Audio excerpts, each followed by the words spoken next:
नमस्कार.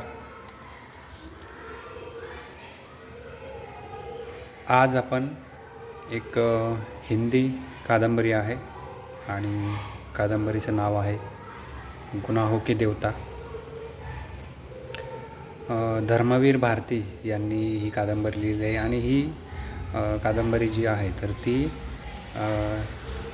स्वातंत्र्यापूर्वी लिहिलेली आहे. साधारण 1919 मला वाटतं एक असा एक काळ आहे की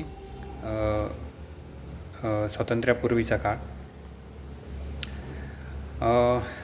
बऱ्याच दिवसापासून रात्र वर्षापासून हा एक विचार होता की हिंदीमधील उत्तम ज्या कादंबऱ्या आहेत तर त्या आपण वाचायला हव्या, परंतु त्या दृष्टीने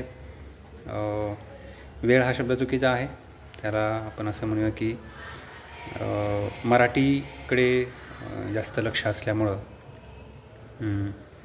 ते वाचन होत नव्हतं. पण सुदैवाने आता ती कादंबरी वाचून संपलेली आहे आणि मला एक असं जाणवलं की ही इतकी उत्तम कादंबरी आहे आणि तिला आपण उगाचच वेळ लावला वाचण्यासाठी. असो, एकंदरीत ही जी कादंबरी आहे तर तिची जी एक मध्यवर्ती कथानक जे आहे तर ते सुधा, चंदर, सुधाची एक बहीण आहे बिंती आणि डॉक्टर शुक्ला. तर ही साधारण एक 4-5 मेजर त्यातले कॅरेक्टर्स आहेत. आणि साधारण गोष्ट अशी आहे की डॉक्टर शुक्ला हे जे एक प्राध्यापक आहे आणि त्यांच्याकडं शिकण्यासाठी चंदर हा एक जो मुलगा आहे तर तो शिकण्यासाठी आणि त्याला एकूणच त्याचं शिक्षण आणि त्याच्या उच्च शिक्षणापर्यंत ही सर्व जी मदत जी आहे तर ती डॉक्टर शुक्ला यांनी केलेली आहे. नेहमीचं त्याचं येणं जाणं आहे त्यांच्या घरी आणि त्यांची डॉक्टर शुक्ला यांची मुलगी आहे सुद्धा आणि ही सुद्धा एक काय म्हणूया कॉलेजला जाणारी मुलगी आहे आणि तिची अजून एक बहीण आहे बिंती नावाची. आता वरवर ही गोष्ट कितीही आपल्याला किंवा कादंबरी साधी वाटत असली तरी जेव्हा आपण ती वाचायला सुरुवात करतो आणि जेव्हा आपण शेवटाकडे जात असतो किंवा आपण त्याला काय म्हणू की सुधाचं जेव्हा लग्न होतं त्या वेळेपर्यंत आपल्याला कादंबरी मध्ये आपण त्याला काय म्हणू की आता पुढे काय होईल किंवा हे असंच चालत राहील का असं जरी वाटत असेल, पण त्यानंतर मात्र खरं जे एक सुधा आणि चंदर यांच्या मनातील भावनिक जे आंदोलन आहे किंवा उलथापालथ आहे तर ती तिथून पुढे आपल्याला बघायला मिळते. आता यामध्ये काय होतं की शेवटी त्या सुधा जी आहे आणि चंदर हा जो आहे तर हे एकमेकांना फार आवडतात आणि ते लहानपणापासून एकमेकांसोबत राहिलेले असतात. त्यामुळे ती काय म्हणे की त्यांचा जीव जो आहे तर एकमेकात फार गुंतलेला असतो. परंतु जेव्हा जेव्हा सुधाच्या लग्नाचा विषय येतो तर तेव्हा सुद्धा अतिशय दुःखी होत असते आणि चंदरच्या डोळ्यामध्ये सुद्धा तो जो एक उदासपणा आहे तर तो आपल्याला बघायला मिळतो. परंतु जेव्हा सुधाचं लग्न होतं त्यानंतरचा जो एक फेज जो आहे तर त्यामध्ये चंदर हा आपल्याला अतिशय असहाय म्हणा किंवा अतिशय भावनिकदृष्ट्या कोलमडून पडलेला आपल्याला बघायला मिळतो. आणि हे याचं लक्षण आहे की आंतरिकदृष्ट्या त्यालासुद्धा सुधासोबत राहायचं होतं परंतु ते शक्य होत नाही आणि एकूणच ह्या गोष्टीच्या शेवटी आपल्याला असं बघायला मिळतं की सुधाचा दुर्दैव अंत झालेला आहे. आता ह्या सगळ्या ज्या गोष्टी आहे दरम्यानच्या काळामध्ये चंदर जो आहे तर त्याला एक मैत्रीण भेटते पम्मी नावाची. आता सुधा एकीकडे त्यात तिचा जो एक काय म्हणूया नवरा जो आहे त्याच्यासोबत कैलाश त्याच्यासोबत ती राहत असते.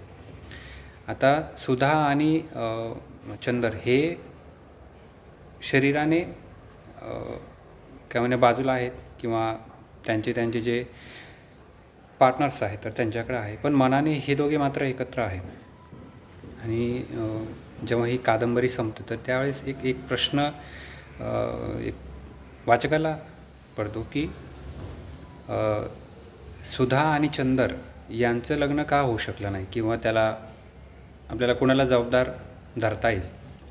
समाज आहे, नातेवाईक आहे, डॉक्टर शुक्ला आहे, किंवा ही दोघं आहे, किंवा या दोघातील कोणीतरी एक आहे. हा जो प्रश्न आहे तर हा वाचकाला काय म्हणा एक छळत असतो असंही आपण त्याला म्हणू शकतो.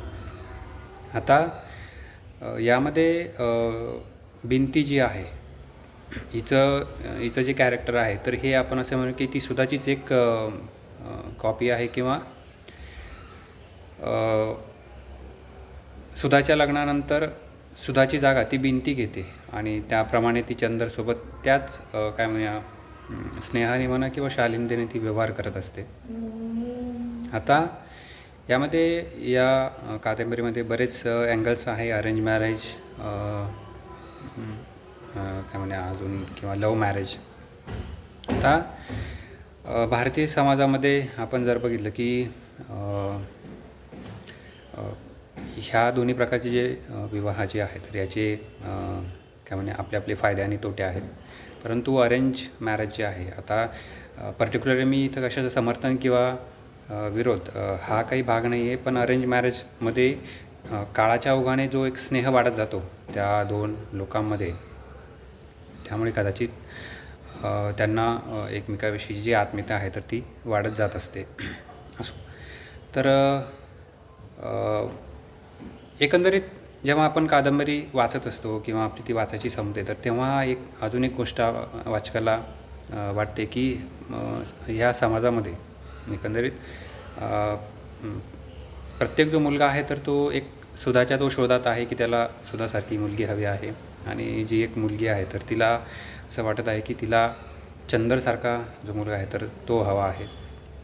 आता हे किती प्रमाणात काय म्हणूया की प्रत्येकाच्या आयुष्यात घडतं तर ही एक फार मे बी कमी लोकांच्या बाबतीत ही गोष्ट घडत असावी. आता यातील अजून एक मला जाणवणारी एक गोष्ट अशी आहे की ठीक आहे की सुधा आणि चंदर हे सोबत नाही आहे, परंतु एक सुधाची एक जी गोष्ट आहे तर ती म्हणजे की ती काय म्हणते की प्रेम हे जे आहे तर त्यामध्ये आपण जबरदस्ती करू नये किंवा तसं करणं ही काही बरोबर नाही आहे. आणि हे नैतिकतेच्या दृष्टीने म्हणा किंवा व्यक्ती स्वातंत्र्याच्या दृष्टीने सुद्धा ही गोष्ट बरोबर आहे. आता मग अशा वेळेस आपण काय करू शकतो, तर अशा वेळेस संबंधित व्यक्ती जी आहे तर त्या व्यक्तीने तो जे काम करत आहे तर त्या क्षेत्रामध्ये जास्तीत जास्त उंचीवर जाण्याचा प्रयत्न करावा, आणि भलेही त्याला प्रत्यक्षपणे ज्या काय म्हणे की ज्या व्यक्तीसाठी तो ह्या सर्व गोष्टी करत आहे तिने भलेही प्रत्यक्षपणे त्याचं कौतुक करू नये, पण किमान किंवा त्या व्यक्तीला त्या मर्यादा असतील तसं कौतुक करण्याचा, परंतु कदाचित जास्तीत जास्त उंचीपर्यंत हा व्यक्ती जेव्हा जाण्याचा प्रयत्न करत आहे तर त्याचं ते यश बघून मे बी त्या समोरच्या व्यक्तीलासुद्धा मनामध्ये आनंद वाटेल. असो, आता सुधा आणि चंदर यांचं हे जे काही ज्या प्रकारचे त्यांचे जे रिलेशनशिप्स आहेत तर त्यामध्ये ही गोष्ट एक नक्की आहे की त्यांचं प्रचंड एकमेकावर प्रेम आहे, परंतु शेवटपर्यंत ज्या स्पष्टपणे त्यांनी ते एकमेकाला सांगायला हवं तर तशी क्लॅरिटी ते एकमेकांना ते देत नाही, आणि त्यामुळे एक ही जी गोष्ट आहे तर तिचा शेवट जो आहे तर तो अतिशय वाईट होतो. आणि यातून अर्थात ह्या ज्या गोष्टी आहेत तर त्या प्रत्यक्ष जेव्हा आपण वाचत असतो किंवा ती कादंबरी जेव्हा संपते तर तेव्हाच आपल्याला त्या जाणवतात. सो मला तुम्हाला सांगायला आवडेल की ही जी कादंबरी आहे तर तुम्ही अवश्य वाचा. तिचं मूळ जे हिंदी व्हर्जन आहे तर ते मी वाचलेलं आहे, आणि काय वाचावं हिंदीमध्ये तर मला वाटतं ह्या उत्तम कादंबरीपासून आपण ती सुरुवात करायला हवी. थँक्यू.